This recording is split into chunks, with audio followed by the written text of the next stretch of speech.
Hi guys, it's me, the bad guy from the new movie. Oh wait, no, it's me, Tony. It's Today in Nerd History.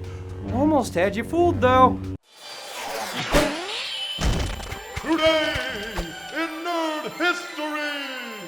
We don't have long before The Force Awakens comes out, and I, for one, am super stoked that we may have the first good Star Wars movie since Ewok Adventures: The Caravan of Courage. Going into this new trilogy, though, we really did some digging, and I found some things for you to think about when you're rewatching the Star Wars movies. Here are 5 Star Wars fan theories that are too good to not be true. Number 5, Qui-Gon Jinn is a secret Sith. Qui-Gon Jinn is basically just Diet Kenobi. Both are wise old mentors who guide their scrappy upstarts through the first movie in the trilogy, and both die like morons so the heroes can venture forth without the crutch of sage wisdom. But what if Qui-Gon Jinn was actually interesting?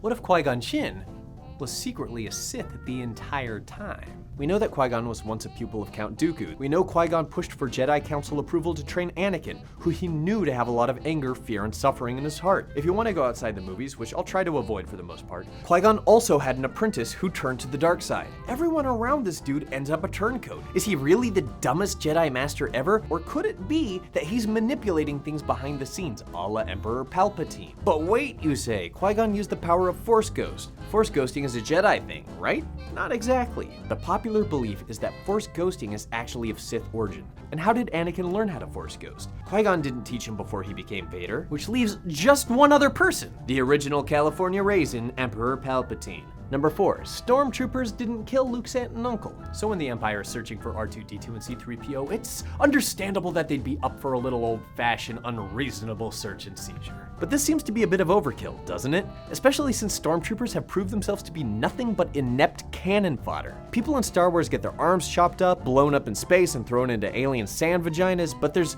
no one in any of the movies who gets it worse than Owen and Beru Lars. Seriously, a blaster couldn't do that. Their flesh is completely vaporized. I can't think of any character that ruthless, can you? Unless, according to the scenes added in the special editions, Boba Fett was on Tatooine at the same time of the murders. It's completely possible that Boba Fett killed Luke's aunt and uncle. Vader even makes a point of turning to Boba Fett and talking down to him as though he's lecturing a toddler. No disintegration. You don't point at someone and say that unless they've been caught doing this exact thing before. It stands to reason that a guy known for disintegrations would be responsible for the most prominent disintegrations in the original trilogy. Also, it makes Boba Fett's embarrassing death feel like a pretty good comeuppance. Number 3, Tatooine is the last place Darth Vader would look for his son. So yeah, about that whole leaving Luke on his father's home planet with his last name still intact thing, yes, okay, on the surface it might seem like the worst idea ever, but Tatooine is one place we know for sure that Darth Vader is familiar with. Then again, we know Anakin's feelings on sand. It's coarse and rough and irritating, and it gets everywhere. According to a fan theory, Obi-Wan picked Tatooine for a hiding spot because of how unlikely it would be that Vader would ever return there. I mean, think about how much pain he associates with the planet. He was raised as a slave on Tatooine, his mother died on Tatooine, and he slaughtered a bunch of Tusken Raider babies on Tatooine. Going to the dark side means taking the path of least resistance, and the easy way out does not involve confronting your childhood trauma. Number 2, Han uses the Force and doesn't even know it. Han Solo has got to be just like the luckiest guy in the galaxy, right? He's escaped bounty hunters and carbonite incarceration and the downward career spiral of every other Star Wars actor. Han successfully navigated through an asteroid field despite C-3PO's claims that the odds of such a feat were 3,720 to 1. Never tell me the odds. You'd have to think that his luck would just run out sometime, right? Unless it's not really luck at all. In fact, some have suggested that Han might be Force sensitive. In the canon version of Star Wars, which is completely and unfortunately official, Greedo fires the initial shot, and Han responds with what can only be described as superhuman reflexes. We know that Han doesn't believe in the Force, but it's sort of like gravity. You don't have to believe in it for it to affect you. Obi-Wan knows this well, as we see in A New Hope. Look at that smile. Big Ben knows something we don't, and he could easily be stifling a chuckle at an oblivious Han who doesn't realize he's been using the Force his entire life. Hell, Han's attunement might be part of the reason that Obi-Wan sought out that one specific scoundrel out of all the scum and villainy in Mos Eisley. That, or they matched on Tinder.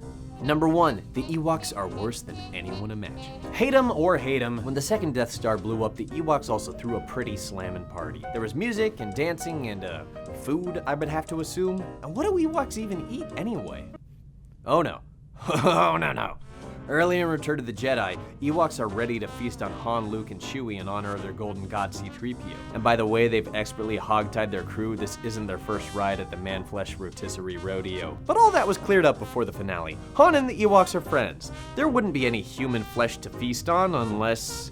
I'm guessing it's not very likely the stormtroopers gave over their helmets willingly and joined the Rebel Alliance. Now, Ewoks probably killed several agents of the Empire, stripped their corpses for valuables and musical instruments, and then cooked their bodies whole. That's what the Ewoks were celebrating. Not the overthrow of the evil space dictatorship, but the fact that thousands of pounds of fresh meat just dropped into their laps. Hopefully Luke and Leia found a way to politely turn down the man jerky they were offered. But Han, he'd probably try. Well, thanks for watching, guys. You can tweet me at HelpfulTony or leave a message in the comments below and let me know if you have any Star Wars fan theories of your own. And until next time, see ya. Hey, you want to see my Luke Skywalker impression?